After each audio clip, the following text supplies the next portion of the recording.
Partisipante sa sentro. Lampusan ng nahuman ang mga partisipante gikan sa sentro ang bag waving training nga gipahigayon sa Maybarili, Cebu. Usa ka inisyatibo nga nagtumong sa pagpalambo sa panginabuhian o pagdasig sa paghimo og mga produktong hinimo sa kamot ug mahigalaon sa kalikupan. Ang maong kalihukan nagtimaan sa usa ka dakong lakang padulong sa ekonomikanhong paglig-on sa mga partisipante. Din sila nakat-on sa bag-ong kahanas nga maggamit alang sa dugang kita o oportunidad sa negosyo. Ang bag waving dili lamang usa ka paagi sa panginabuhian apan usa-usab ka pamaagi pagpreserbar sa lokal nga kultura ug pag-uamuma sa kalikupan pinaagi sa paggamit og sustainable nga mga materyales. Gipadayag ni Mayor Jose Pepe T. Orlino iyang dakong pasalamat sa kakugi ug dedikasyon sa mga empleyado nga miapil sa maong pagbansay. Iyang gidayeg ang ilang pagpaningkamot nga makat-on pag-ayo ang ilang kaugalingong kahimtang sa kinabuhi.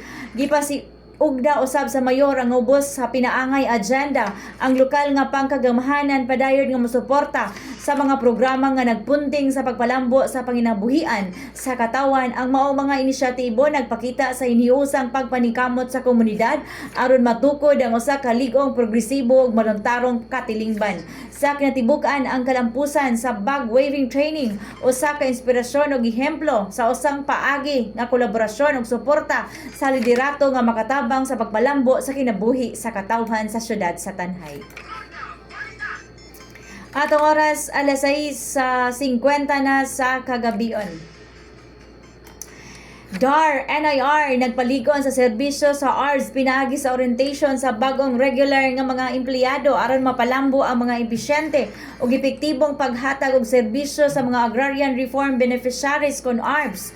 Nagmalampusan nga nagpahigayon ng Department of Agrarian Reform Negros Island Region kon DAR NIR ug tulo ka adlaw nga orientation alang sa 33 ka bag-ong regular nga mga empleyado gikan Abril 6 hangtod Abril 8 didto sa may El Fisher Hotel, Bacolod City. Ang maong nga orientation gipanguluhan og Negros New Era for Growth, Readiness, Outcome Driven, Service-Centered Public Servant. Nagtumong sa pagpalalom sa kahibalo sa mga empleyado bahin sa mga batakang programa sa ahensya ug direktang makaapekto sa ARBS. Gilakipan usab kini og diskusyon nga kabahin sa internal ug polisiya Human Resources Organization sa pagdumala sa mga sumbanan sa serbisyo publiko.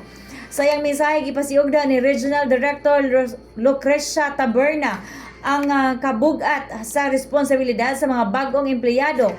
Dili lamang trabaho alang sa DAR. Matud pa, nagtabang ang paghulma or mutabang mo sa paghulma sa usang makaiangayon o matawhanon nga katilingban. Kung inyong tumong mo ang pagserbisyo, paghimog, dako nga kausaban, anaa kaninyo ang hagit. Gipahigayon usab ang maong kalihukan sa mga briefing gikan sa GSIS, PhilHealth, Pag-ibig ug ang Civil Service Commission aron masiguro nga ang bag-ong kawani adunay igong kahibalog etikal nga mga sumbanan sa programa sa gobyerno.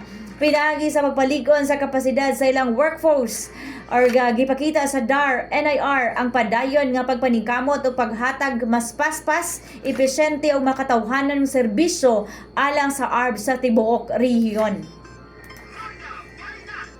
Atong oras alas 6:51 na sa kagabion.